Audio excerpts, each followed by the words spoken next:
애플리케이션 테스트 분류에서요, 프로그램 실행 여부에 따른 테스트에 그 정적인 테스트와 동적인 테스트가 있다라는 말씀을 드렸습니다. 정적인 테스트라고 하는 것은 프로그램을 실행하지 않고 명세서라든가 소스 코드를 대상으로 분석해서 테스트하는 방법을 말하는 거고요.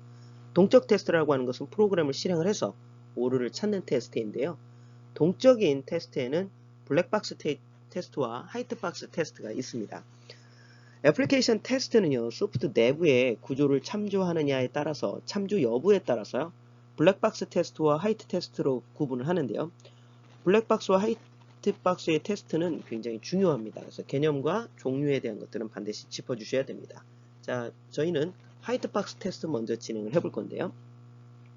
화이트박스 테스트라고 하는 것은 논리라고 하는 단어가 중심이 되는 테스트인데요. 모듈의 원식 코드를 오픈시킨 상태에서 원식 코드의 논리적인 모든 경로를 테스트해서 테스트 케이스를 설계하는 방법이 화이트박스 테스트입니다. 중요한 건 모듈 안에 있는 모든 것들을 참조한다. 모듈 안에 있는 작동하는 것을 직접 관찰해서 테스트하는 기법을 말하고요. 또 원식 코드의 모든 문장을 한 번 이상 실행을 해서 테스트를 진행을 하는 겁니다. 자, 화이트박스 테스트의 종류에는요, 크게 기초 경로 검사 테스트와 제어 구조 검사 테스트가 있습니다. 기초 경로 검사 테스트는요, 대표적인 화이트박스 테스트 기법인데요. 테스트 케이스 설계자가 절차적 설계의 논리적 복잡성을 측정하게 해주는 테스트 기법입니다. 테스트 측정 결과는 실행 경로의 기초를 정의해서 지침하고 사용을 합니다. 제어 구조 검사에는 크게 세 가지가 있습니다. 조건 검사, 루프 검사, 데이터 흐름 검사. 조건 검사라고 하는 것은 프로그램 내에 논리적인 조건을 테스트하는 걸 말하는 거고요. 루프 검사라고 하는 건 루프라고 하는 반복 구조에 초점을 맞춰서 테스트를 하는 거고요. 데이터 흐름 검사라고 하는 것은 프로그램 내에 있는 변수 또 그 변수에 사용하는 위치나 또 초점에 맞춰서 테스트를 진행하는 것을 데이터 흐름 테스트라고 부릅니다. 화이트박스 테스트의 검증 기준은요, 테스트 케이스들이 테스트에 얼마나 적정한지를 판단하는 기준으로 사용을 하는데요. 문장 검증, 분기 검증, 조건 검증, 분기 조건 검증이 기준이 됩니다. 블랙박스 테스트입니다. 블랙박스 테스트는 소프트웨어가 수행할 특정 기능을 알기 위해서요, 그 기능이 완전히 작동하는지를 입증하는 테스트입니다. 그래서 얘를 기능 테스트라고 부릅니다. 네, 사용자의 요구사항 명세서를 보면서 테스트하는 거기 때문에요, 주로 구현된 기능을 테스트를 합니다. 소프트웨어 인터페이스에서 실시하는 테스트가 블랙박스 테스트입니다. 부정확하거나 누락된 기능이 있거나 또 인터페이스의 오류, 또 자료 구조나 외부 데이터베이스에 접근에 따른 오류, 행위나 성능에 대한 오류, 초기화 종류에 따른 오류 등을 발견하기 위해서 사용하는 테스트이고요. 테스트 과정의 후반부에 적용이 되는 테스트가 블랙박스 테스트입니다. 블랙박스 테스트의 종류는요, 동치 분할 검사라고 하는 게 있는데요. 입력 자료에 초점을 맞춰서 테스트하는 기법이고요. 이걸 동등 분할 기법이라고 부르기도 합니다. 경계값 분석이라고 하는 것은요, 입력 자료에만 치중한 동치 분할을 보완하기 위해서 만든 거고요. 입력 조건의 중간값보다 경계값에서 오류가 발생할 확률이 높다라는 점을 이용을 해서 입력 조건에 경계값이라고 하는 것을 부여해서 테스트를 진행을 하는 걸 말합니다. 원인 효과 그래프 검사는요, 입력 데이터 간의 관계에 출력에 영향을 미치는 상황 등을 분석하기 위해서 사용하는 것이 원인 효과 그래프입니다.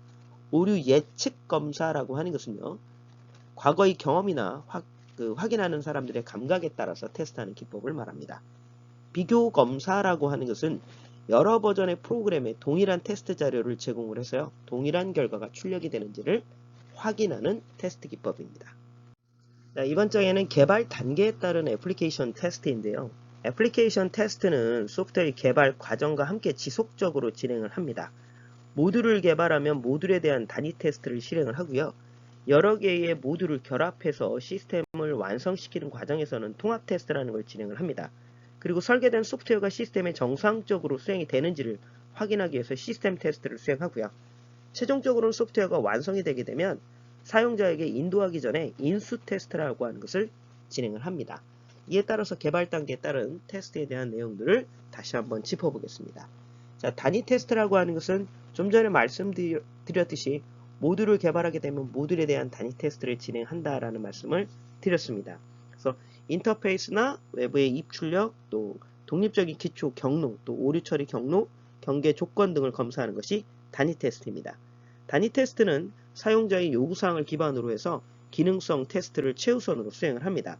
단위 테스트는 구조 기반 테스트와 명세 기반 테스트로 나누지만 주로 구조 기반 테스트를 진행을 합니다. 구조 기반 테스트라고 하는 것은 프로그램 내부 구조나 또 복잡도를 검증하는 건데요. 얘는 화이트박스 테스트를 통해서 진행을 합니다. 명세 기반 테스트라고 하는 것은 목적인의 실행 코드를 기반으로 테스트를 하는 건데요. 이 명세 기반 테스트의 대표적인 것이 바로 블랙박스 테스트입니다. 통합 테스트라고 하는 것은 여러 개의 모듈을 통합을 해서 하나의 시스템으로 완성이 되는 과정에서 진행하는 테스트 기법이 통합 테스트입니다. 시스템 테스트라고 하는 것은 개발된 소프트웨어가 해당 컴퓨터 시스템에 완벽하게 수행을 하는지를 점검하는 테스트가 시스템 테스트입니다. 그래서 환경적인 장애 리스크를 최소화하기 위해서요. 실제 사용 환경과 유사한 환경에서 테스트를 진행을 합니다. 시스템 테스트에는 크게 기능적 요구사항과 비기능적 요구사항을 이용해서 테스트를 수행을 합니다. 인스 테스트라고 하는 것은 사용자가 요구하는 것들이 충족되었는지에 중점을 두고 테스트를 진행하는 방법이 인스 테스트입니다. 개발한 소프트웨어를 사용자가 직접 테스트하는 것이 바로 인수 테스트입니다. 인수 테스트에 문제가 없다면 사용자는 소프트웨어를 인수하고 프로젝트를 종료합니다. 인수 테스트에서는 6가지 종류의 테스트가 있는데요. 그것까지는 깊게 모르셔도 상관이 없습니다. 애플리케이션 테스트는 개발된 소프트웨어가 제대로 작동하는지를 확인하는 건데요. 애플리케이션 테스트 프로세서라고 하는 것은 테스트를 효과적으로 수행하기 위해서 일정한 절차를 만들어서 그 절차에 따라서 테스트를 진행하는 것을 애플리케이션 테스트 프로세서라고 부릅니다. 개발된 소프트웨어가 사용자의 요구대로 만들어졌는지, 결함이 없는지 등을 테스트하는 절차인데요. 우선 테스트 계획이라고 하는 것은 프로젝트 계획서, 또 요구 명세서 등을 기반으로 해서 테스트 목표를 정의하고 또 테스트의 대상이라든가 범위를 결정을 합니다. 그 다음에 테스트 분석 및 디자인이라고 하는 것은요. 테스트의 목적과 원칙을 검토해서요. 사용자의 요구사항을 분석을 합니다. 테스트에 대한 리스크를 분석하고 우선 순위를 결정을 하는 걸 말하고요. 테스트 데이터라든가 테스트 환경이라든가 테스트의 도구를 준비합니다. 테스트 케이스 시나리오 작성은요. 테스트 케이스의 설계 기반에 따라서요. 테스트 케이스를 작성하고 검토한 다음에 확인하고 나서 테스트 시나리오를 작성을 합니다. 테스트 수행은 테스트를 환경에 맞게 테스트를 수행하는 걸 말하는데요. 테스트의 실행 결과를 측정하고 기록하는 작업들을 진행을 합니다. 테스트 결과 평가 및 리포팅은요. 테스트 결과를 비교 분석해서요. 테스트의 결과서를 작성하는 것을 말합니다. 결함 추적 관리는요. 테스트를 수행한 후에 결함이 어디에서 발생했는지, 어떤 종류의 결함인지를 추적하고 관리하는 것이 결함 추적 및 관리입니다. 자, 애플리케이션 테스트와 관련되어 있는 용어를 조금 짚을 건데요. 테스트 케이스, 테스트 시나리오, 테스트 오라클 이렇게 3가지가 있는데요. 우선 테스트 케이스라고 하는 것은 개발한 소프트웨어가 제대로 작동하는지를 확인하기 위해서 데이터나 실행 조건 등을 집합해서 테스트를 수행하는 걸 말하는 거고요. 테스트 시나리오라고 하는 것은 여러 개의 테스트 케이스가 있을 때요. 이를 적용하는 순서를 나타내는 겁니다. 테스트 오라클은 테스트를 한 결과가 옳은지를 확인하는 도구이고요. 일반적으로 이 테스트와 관련되어 있는 종류 3가지의 개념만 알고 넘어가시면 될 것 같습니다. 테스트 자동화 도구라고 하는 건 말 그대로 테스트를 자동화해서 자동화할 수 있도록 도와주는 도구가 테스트 자동화 도구입니다. 사람이 반복적으로 수행을 하던 이 테스트 절차를 스크립트 형태로 구현을 해서 자동화 도구를 적용하면 쉽게 또 효율적으로 테스트를 수행할 수 있기 때문에 테스트 자동화 도구를 사용을 합니다. 테스트 자동화 도구의 장단점에서 장점을 보시게 되면 인력이나 시간을 줄일 수 있고요. 또 다중 플랫폼 호환성을 제공할 수 있고요. 소프트웨어 구성이라든가 기본 테스트 등의 향상된 테스트 품질을 보장하기도 하고요. 사용자의 요구사항 등을 일관성 있게 검증할 수도 있습니다. 테스트 결과에 대한 객관적인 평가 기준으로 제공을 할 수도 있고요. 또 사용자 인터페이스가 없는 서비스도 정밀하게 테스트를 진행할 수 있는 것이 테스트 자동화 도구의 장점입니다. 그에 반해 테스트 자동화 도구의 단점이라고 하는 건 자동화 도구를 사용하는 방법에 대한 교육이나 학습이 선행되어야 된다는 거고요. 또 자동화 도구 프로세서 단계별로 적용을 하기 때문에 시간이나 또 비용, 그 노력들이 필요하다는 겁니다. 당연히 또 테스트 도구가 상용 도구일 경우에는 추가 비용이 들어간다라고 하는 것이 테스트 자동화 도구의 단점입니다. 테스트 자동화 도구를 수행을 할 때 고려해야 될 사항들은요. 테스트 절차를 고려해서요. 재사용이나 측정이 불가능한 테스트 프로그램은 제외시키는 거고요. 모든 테스트 과정을 자동화할 수 있는 도구는 사실 없습니다. 그래서 용도에 맞게 적절한 도구를 선택해서 테스트를 진행을 해주셔야 합니다.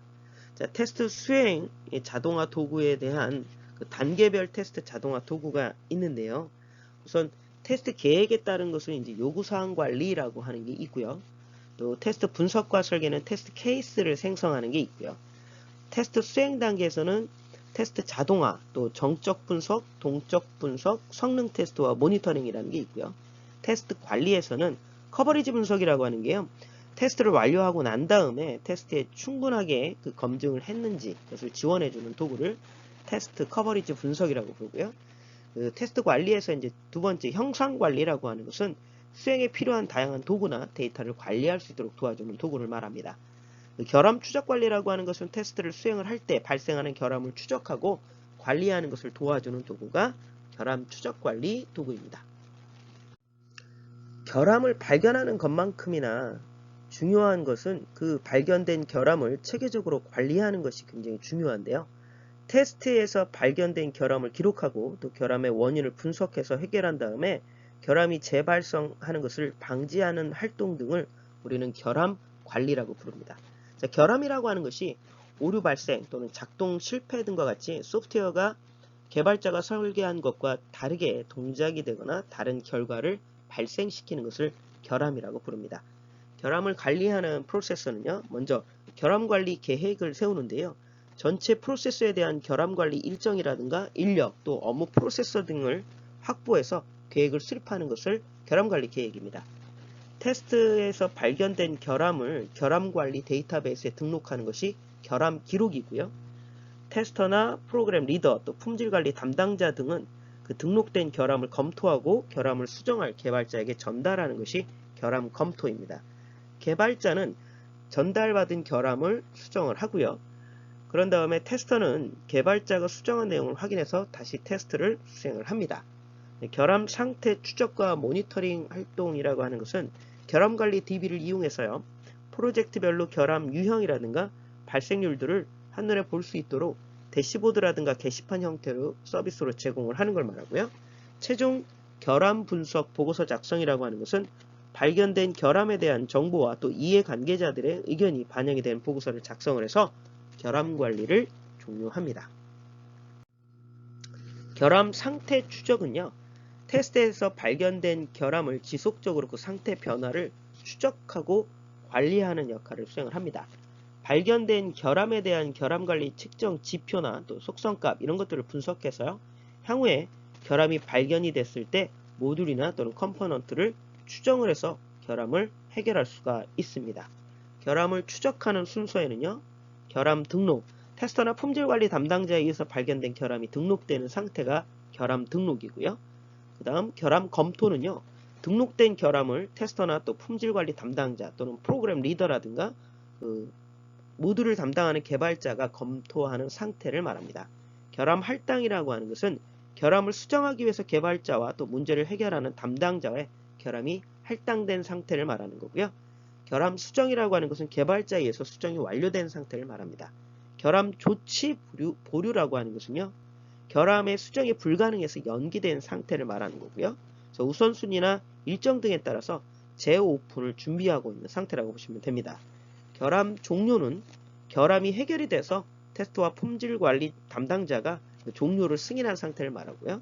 결함 해제라고 하는 것은 결함을 검토해서 결함이 아니다 라고 해서 판정이 되는 상태를 결함 해제입니다.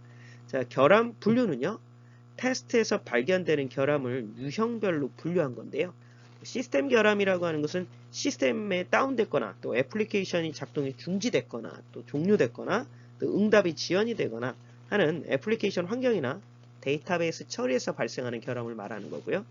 기능 결함이라고 하는 것은 사용자의 요구사항을 미반영했거나 또 불일치하거나 또 부정확한 프로세스를 진행을 했다거나 또 스크립트에 오류가 발생을 했거나 또는 다른 시스템과 연동, 어플리케이션의 기획이나 설계, 또 시나리오 등에 대해서 발생하는 결함을 말하고요. GUI 결함이라고 하는 것은 사용자 인터페이스가 일관적이지 않다거나 데이터 타입의 표시에 문제가 있다거나 화면 설계에서 발생하는 결함을 GUI 결함이라고 부릅니다. 문서 결함이라고 하는 것은 사용자의 요구사항이나 기능의 요구사항이 불일치하거나 불안정한 상태의 문서, 이런 사용자 개발자의 의사소통과 관련된 이 기록이 원활하지 않을 때 발생하는 것을 문서 결함이라고 부릅니다. 결함의 심각도를 나타내는 건요, 애플리케이션에서 발생한 결함이 전체 시스템에 미치는 그 치명도를 나타내는 걸 말합니다. 결함의 우선순위라고 하는 것은 발견된 결함을 처리할 때 조금 더 신속하게 처리하기 위해서 결함의 중요도라든가 심각도를 고려해서 결함의 우선순위를 결정을 합니다.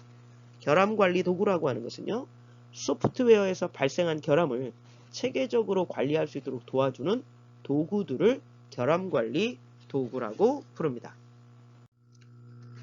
애플리케이션 성능 분석 도구로 애플리케이션의 성능을 분석을 하게 되면요, 성능이 저하되는 요인을 찾아서 이를 해결을 할 수가 있습니다. 그래서 애플리케이션의 성능 분석에 대해서 좀 진행을 할 건데요. 애플리케이션 성능이라고 하는 것은 사용자가 요구한 기능을 최소한의 자원을 이용해서 최대한의 기능을 신속하게 처리하는 정도를 나타내는 건데요. 대표적으로 성능을 측정하는 지표는 4가지가 있습니다. 그 첫 번째가 처리량이라고 하는 건데요. 일정 시간 내에 애플리케이션을 처리하는 일의 작업의 양을 처리량에 부르고요. 응답 시간이라고 하는 것은 애플리케이션의 요청을 전달한 시간부터 응답이 도착할 때까지 걸리는 시간을 말합니다. 경과 시간이라고 하는 건요, 애플리케이션 작업을 의뢰한 시간부터 처리가 완료될 때까지의 시간을 말하는 거고요. 자원 사용률이라고 하는 것은 애플리케이션을 의뢰한 작업을 처리하는 동안에 CPU의 사용량이라든가 메모리의 사용량, 네트워크의 사용량 등에 대한 자원 사용량을 나타내는 것이 자원 사용률입니다. 애플리케이션의 성능 분석 도구는요, 애플리케이션의 성능을 테스트하는 도구와 시스템을 모니터링하는 도구로 구분을 합니다. 그래서 성능 테스트 요구라고 하는 것은 애플리케이션의 성능을 테스트하기 위해서 애플리케이션의 부하나 또 스트레스를 줘가면서 애플리케이션의 성능을 지표하고 점검하는 도구를 해당이 됩니다. 시스템 모니터링이라고 하는 것은요, 애플리케이션을 실행하였을 때 시스템 자원의 사용량을 확인하고 분석하는 도구가 시스템 모니터링 도구입니다. 애플리케이션의 성능이 저하되는 원인을 분석을 하는데요. 애플리케이션의 성능이 저하되는 현상은 애플리케이션이 데이터베이스에 연결하기 위해서 커넥션이라고 하는 객체를 생성하거나 쿼리를 실행하는 애플리케이션 로직에서 가장 많이 발생을 합니다. 대체적으로 애플리케이션의 성능을 저하하는 현상들의 주요 요인 중에는요, 데이터베이스에 필요 이상 많은 데이터를 요청하는 경우도 그렇고요. 또 데이터베이스의 락이 해제되기 전에 대기하거나 타임아웃에 걸리는 경우가 있고요.